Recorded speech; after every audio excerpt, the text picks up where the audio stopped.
Dave said I had to wear this thing because nobody would know me.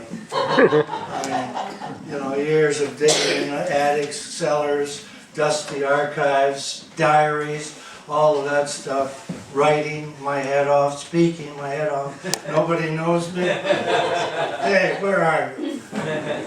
Anyway, I'm Bert Platt. Happy Family Day to you.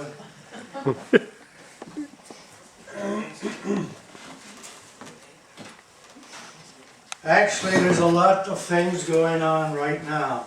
You're surrounded by events, big events. The February the 7th was the 200th anniversary of the birth of Charles Dickens.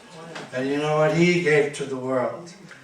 In April 12th, we're going through the Titanic thing again, 100 years. So there'll be lots of action there. And on December 21st, the long count calendar of the Mayans ends. So maybe you'll be spending Christmas in the bomb shelter in your cellar. All kinds of people are worrying about that. And of course in June, why I'm here tonight is June is the 200th anniversary of the War of 1812. Now this is going to be a big event. It has already been launched this year, and we're going to look at this.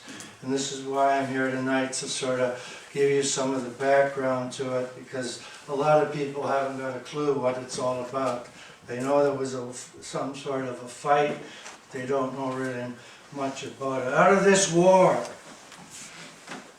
will come 3 presidents of the United States, 4 vice presidents of the United States, the mystery of Tecumseh, and it's a mystery because he was never found, and I'll get into that maybe some other night when I'm here. The legend and story of Isaac Brock, the legend and story of Laura Secord and her mysterious cow. It's out there. The legend and story of Andrew Jackson, Old Hickory, who happened to, he won the biggest battle of the war 3 weeks after the war was over. So he goes into the history books and later on as one of the presidents. Out of this war will come the American national anthem. Francis Scott Key watched the bombardment of Baltimore, and he wrote that song that nobody can sing. We all have heard them trying to sing the Star-Spangled Banner. In Upper Canada, the Loyal and Patriotic Society will be formed after this war, and they push a myth that's still believed to this day. And the myth is simply that the militia of Upper Canada in that war beat the Americans. There is no truth in that in any way. We had the help of the English and we needed them, believe me. Anyway, out of that war will come the career of John Strachan, the man later called John Toronto. He is the Bishop of York later on in his life also. He will form a group after the war that comes together, many of them his own students. He was a teacher, a preacher, a bishop, big powerful man in his life.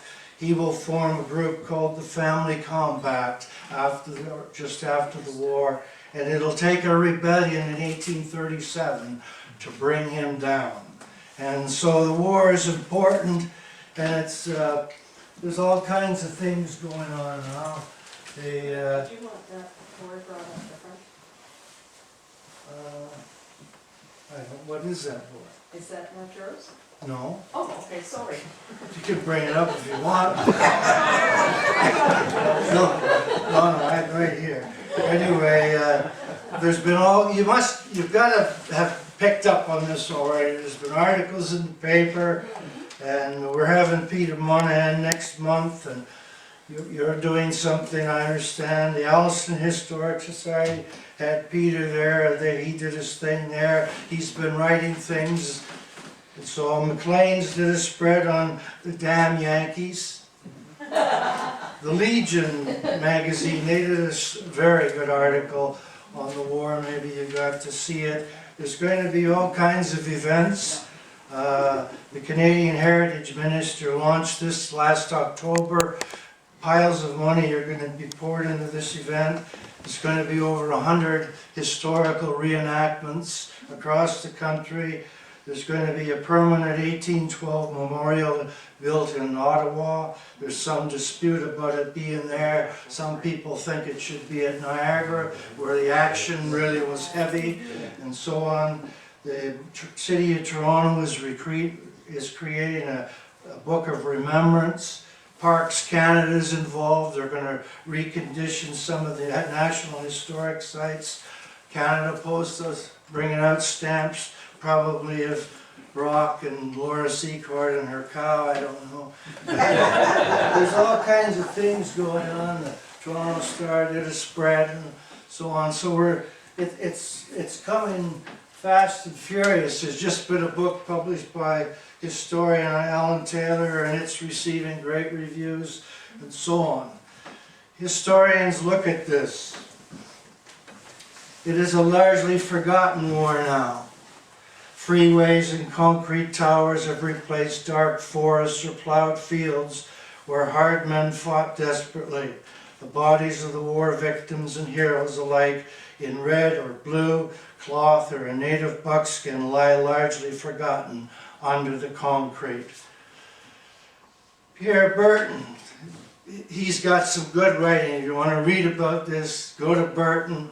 He isn't recognized officially as a historian by the historians of the country, but he's a very good writer. You can't beat him on a lot of topics: Klondike, the Niagara Falls, the building of the railroads, etc., etc. He did an immense job.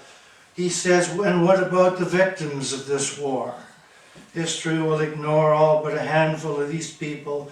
In the official statements and the unofficial ones too, the war will be described as if it were a football game, with tactics and strategies on valor and honor, but much less on cowardice, shame, horror, and the confusion. Battles may be written about, but without the gore, the stench, the disease, the terror, the conniving, and the imbeciles that marched with every army. Here's another one.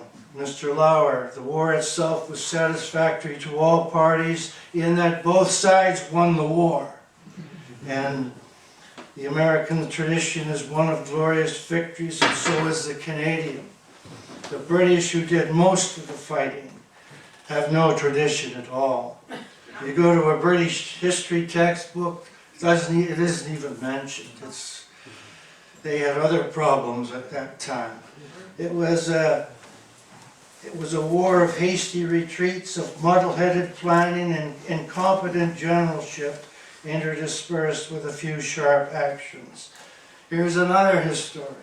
When neighbor invaded neighbor in 1812, a cast of bunglers, heroes, crackpots, and turncoats stepped forward to ensure that nothing would proceed according to plan. They come down hard on this thing, and so on. Anyway, in 1903, Sir Wilfrid Laurier stood in the House of Commons in Ottawa, and he said this: "We are living beside a great neighbor who are very grasping in their national acts and who are determined upon every occasion to get the best in any agreement they make." In 1969, Pierre Elliott Trudeau spoke in Washington at the National Press Club, and he said this to them: "Living next to you is in some ways like sleeping with an elephant. No matter how friendly or even tempered the beast, one is affected by every twitch and grunt." He also said, "We are different people from you, and a different people partly because of you." Now this is what this war is about. We went into it, came out of it 32 months later, and we were different people. And that's something that we've hung on to this day. I want you to imagine something. Imagine over in the corner, standing in the corner looking at you, as a humongous elephant. Alright, can you see it? This is England in 1812. 40 million people, the world's largest navy, 600 ships, world's largest army, and the world's largest merchant fleet. Standing beside this elephant is a baby elephant. All right? The baby elephant is the United States in 1812. Population around 8 million, small navy, 16 ships or something. And many of the military guys, and many of them went into the war, were hang-ons from the American Revolution 36 years before. And standing beside the big elephant and the little elephant is a mouse. Right? The mouse is us, Canada, in 1812. Population approximately 300,000. Now keep in mind that many of these people then were Americans. They fled the United States of America after it was created in 1783. So they came north for free land, etc., etc. And where their sympathies lie in 1812, well, Isaac Brock was very concerned about what they would do when the crunch came. Anyway, to England, the big elephant in 1812. This war is small potatoes, believe me. They have a bigger event in Europe to handle. They are at war with the beast. And the beast is Napoleon Bonaparte. And he's going to tear the country to shreds until the English finally get a handle on him. He is known as the tyrant of Europe. So they're dealing with this. So this thing that's going on right near us is nothing. It's small potatoes. To the United States in 1812. This is a big event. I mean, they were created in 1776, the American Revolution. How they beat the best army in the world, etc., etc., still boggles my mind. But this is a big event. They were going to have their military test here and so on. To the Canadians, us, this was a big, big, big event. We are going to be fighting for our very lives. And John Graves Simcoe, he warned the 4 years he was here, he kept saying, they're going to come, they're going to come. He tried to get the capital of Ontario up to Canada. He built it in London, out in the wilderness. He created a centre, named it London, and he got overruled by his boss. And the boss moved the capital to, it was at Niagara-on-the-Lake, Newark. The boss compromised and he moved it to York. But it was still 32 miles from the American. And Simcoe said, they're going to come. And in 1812, they came. And now the causes, I'm going to simplify this. There are reasons for this, and they are simple. I just bang, bang, bang. The 49th parallel, as you know it today, the longest undefended border in the world. We're both proud of that and talk about it. And so they did not decide that line like that. It took years of juggling and twisting and so on.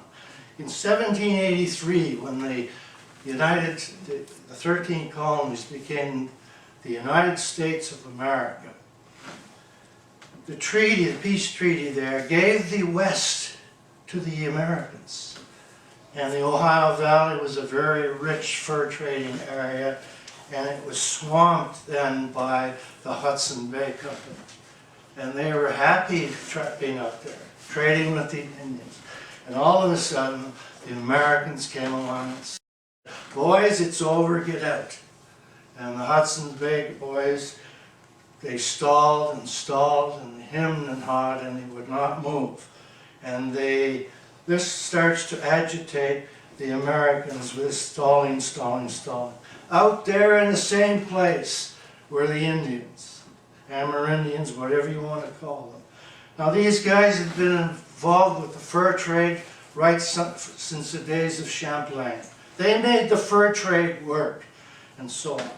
And they got involved with the whites, first the French, and then the English later, and so on. They got along better with the French than the English. But anyway, what happens is they are in this area also, and the Americans, the Indian policy is one of, let's get them out. Let's get rid of them. They are in the way. And James Fenimore Cooper said it, the only good Indian is a dead Indian. And this is what the Americans believed and followed. And they became land crazy. After the American Revolution, westward across the Appalachians, the Alleghenies and so on, they became land crazy, manifest destiny. They pushed west, west, west.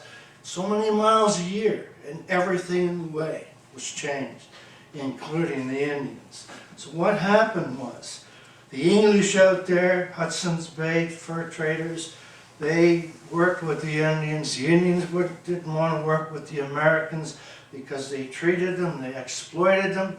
If you look at the history of the Americans with the Indians, it's pretty brutal. Anyway, the Indians began to fight back, raids on the American frontier, people's massacre, places burned and so on. The Americans began to believe that the English were paying the Indians blood money. Now, blood money was so much for a scalp. Now, how you tell a scalp is French or whatever, English or whatever, this was a big driving force. And what was going on was the Indians were stumbling around and they were looking for a leader, a Messiah. And he is going to come along shortly, but that's another night's story. But he's coming, and they're going to rise up, and they're going to come on strong. Now, another cause is the going to the water, maritime grievances.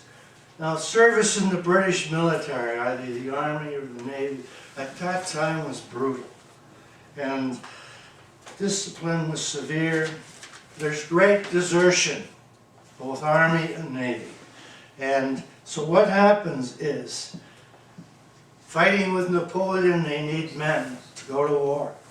And they need men desperately on the sea. They have such a large fighting fleet that they need men for the Royal Navy. 1793, the British Royal Navy had 16,600 sailors. 4 years later, 4 years, they had 119,000 sailors. Now that's how fast they went. They needed 12,000 sailors a year to man their man-o-wars, and it was so difficult, so brutal, that the men deserted or shunned away from it. So what happens is the British start to go out and bring them in. They kidnap them. And this brings on the word Shanghai. They Shanghai these guys, press gangs.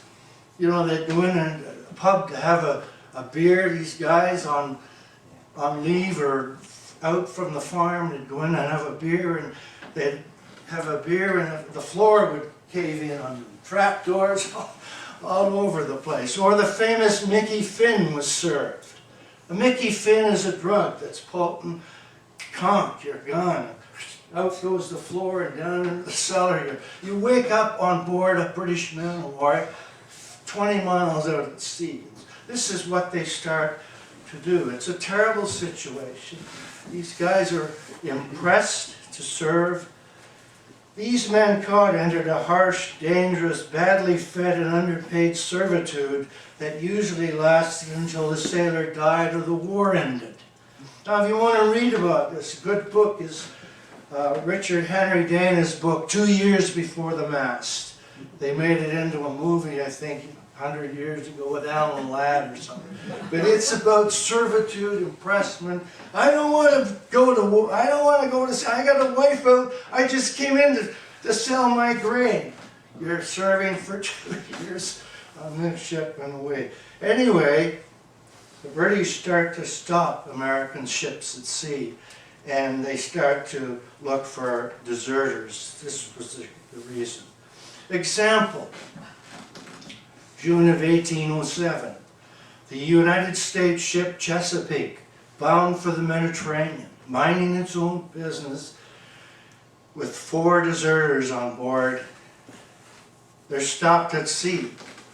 They're stopped at sea by the HMS Leopard, English vessel. And the guys come on board. The deserters are hiding downstairs. Got any? We want to see all your men. They're suspicious. The English go back to their own ship, the Leopard, draw away, they turn and they fire. They fire 21 cannonballs at this Chesapeake ship, and in a few minutes it's over. It's a mess, the riggings are blown down, the masts collapse, the sails are shredded, 3 Americans killed, 18 wounded. Then the English come back on board. And they say, all right, we want these men. So they give up these men, then they turn around and they hook a tow rope or something on the ship, and they drag it or tow it back to an English harbor, which then was Halifax. This will cause all kinds of repercussions. Anyway, the 4 deserters, when they get to Halifax, they had all served in the English Navy. One of them was English, 3 of them were actually Americans. Anyway, one of them was named Jenford Ratford. Now Ratford was a little pipsqueak, a guy with a big mouth. And he comes on roaring out and he turns on the Englishmen and the Americans, and he's very brazen and he's very crude. He talked too much and he was very obnoxious and rude. Anyway, they tried these 4 guys in Halifax in a court-martial. The 3 Americans were sentenced to the whip. 500 lashes. What's the sentence? 500. Anyway, that was later changed, and they were put in prison. Jenkin Ratford, big mouth. They saved the specialty for him. He was hanged from the yard of the ship in Halifax Harbor. There was a crowd of hundreds there to see this guy hang. And this event became an international event, and it sent a pointed message to everybody that no land of liberty offered a safe haven for deserters from the Royal Navy. Anyway, it caused an uproar. In Boston, the Americans tried to tear apart a British ship that was in harbor. They ripped it to shreds, and then they began to ask, what is a deserter? How can you tell you can't tell whether he's a British guy or an American guy. They all look the same, they dress the same. So this became an argument. And then they began to say, no wonder the men are all deserting the Navy. They're lured to the American ship that pays 4 times as much pay. Anyway, right behind this event, the English passed a law called Orders in Council, and it said simply, England will seize any foreign ship at sea that was sailing for a Napoleonic port.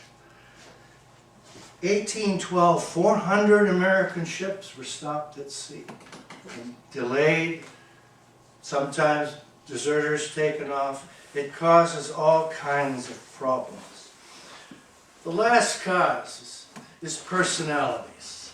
Now, periodically in history, you get groups of people, and then there's a lull.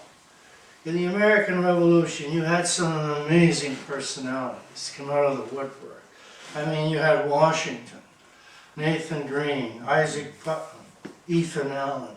In politics, you had John Adams, Sam Adams, John Hancock, Ben Franklin, and Thomas Jefferson. Then you had Patrick Henry, the Thomas Paine and Paul Revere, who never made the ride, by the way. Okay?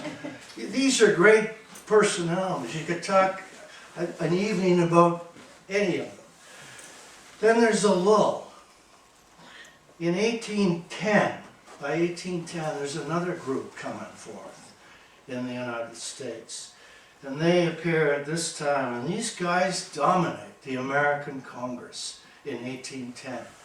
And they're all young, they're all ambitious, they're all great speakers, they're all single. They live in a dumpy house in Washington, and it becomes known as the Bachelor's Club, often called the War Mess, because these guys all board there. They all wanted war with England, and they will push, push, push. And this group of guys become known as the War Hawks in Washington.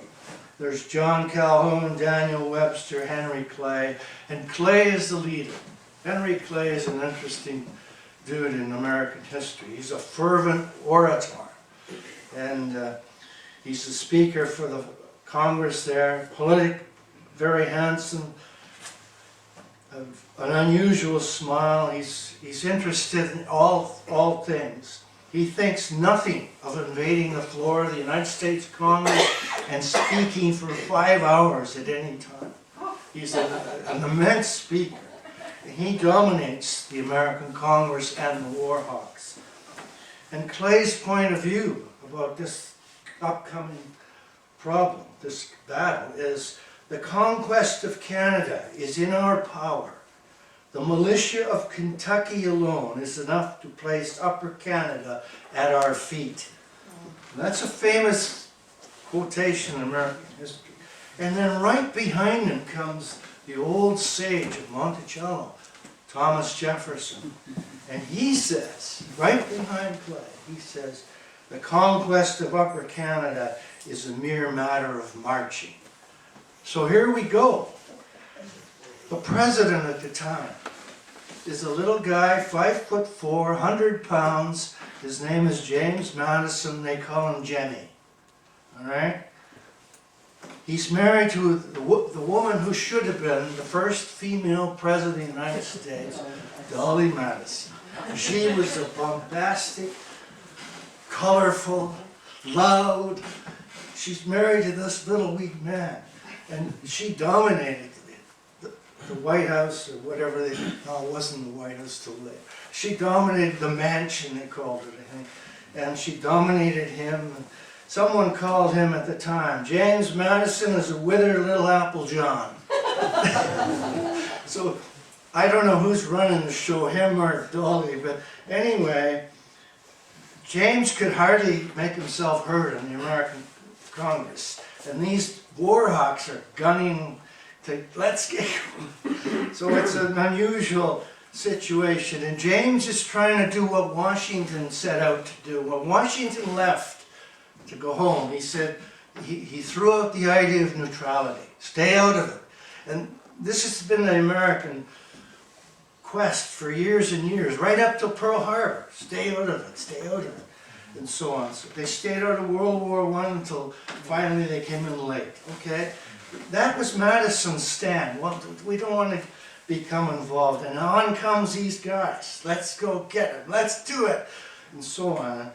Anyway, the Americans, the things that are bothering them, they push, push, push, and finally, June the 3rd, 1812, Madison presents a manifesto of the United States Congress. And it says, the freeborn sons of America should follow the Lord of hosts and do battle in a righteous cause. Then it went to the House, the floor, and they passed it 79 to 49, and then it went to the American Senate. And they vetoed it. So it went back and forth. They had one wild debate for days. And finally, on June the 19th, Mr. Madison signed the paper and his war began. Now it took weeks to spread. It took days, months, weeks to spread.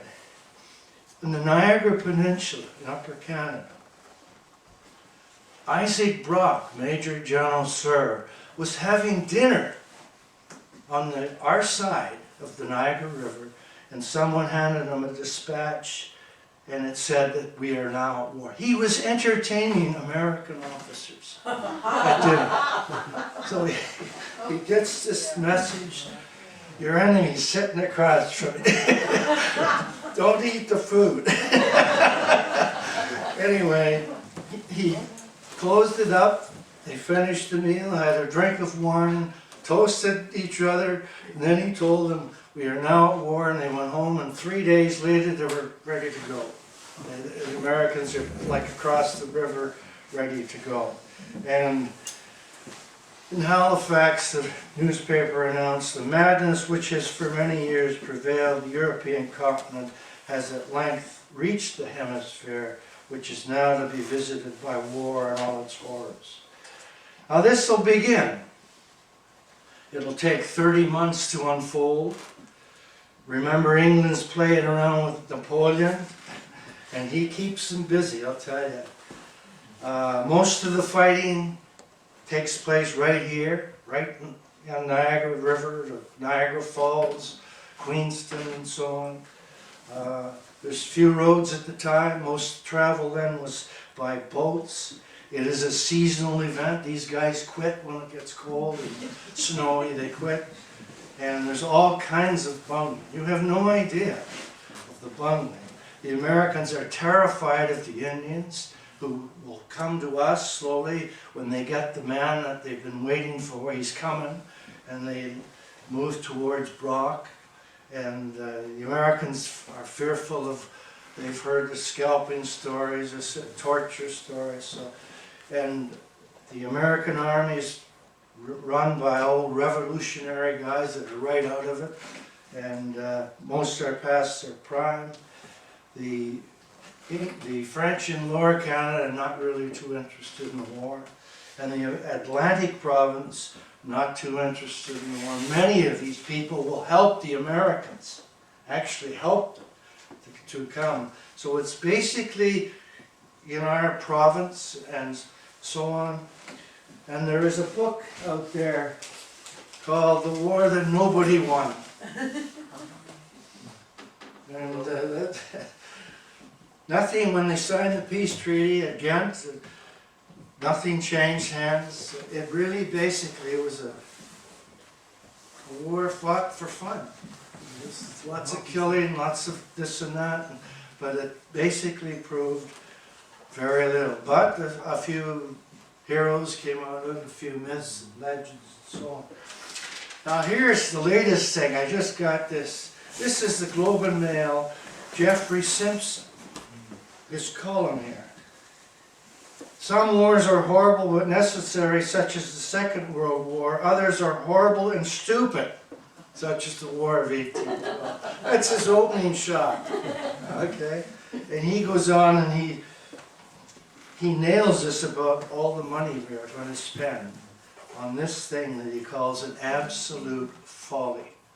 It's a waste of time to spend all this money and so on. In the cardboard version of history taught in Canada and the United States, the war was good guys against bad, the noble against the unnoble, British against the freedom-loving aggressors, the Americans.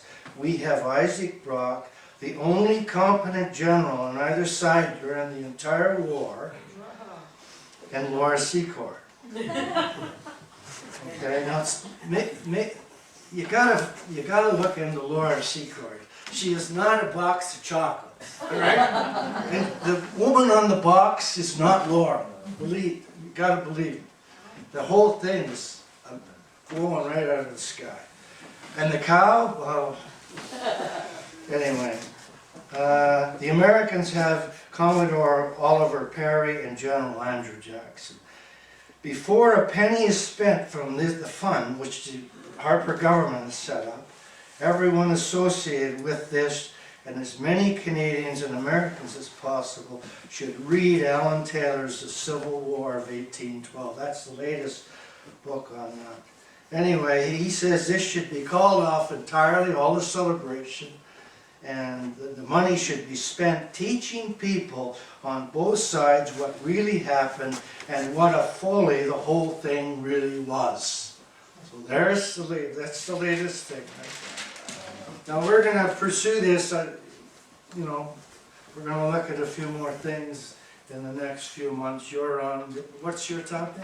Women in the role in the war. Well, you'll do Laura. I'll do Laura. That's, I mean, you gotta go there. So we're gonna look at a few things in the fall, maybe. Yeah. Monahan's gonna dress up as a general or a foot soldier or something, and he'll bring that to us and so on. But there's lots of interesting things to do with the war. But what it was all worth, you'll have to sort of evaluate each of you yourselves and so on. It got pretty brutal. Some of the battles, Lundy Lane was brutal. New Orleans was the big battle, and brutal. So wars are always nasty. But anyway, that's it. Thank you. Wow.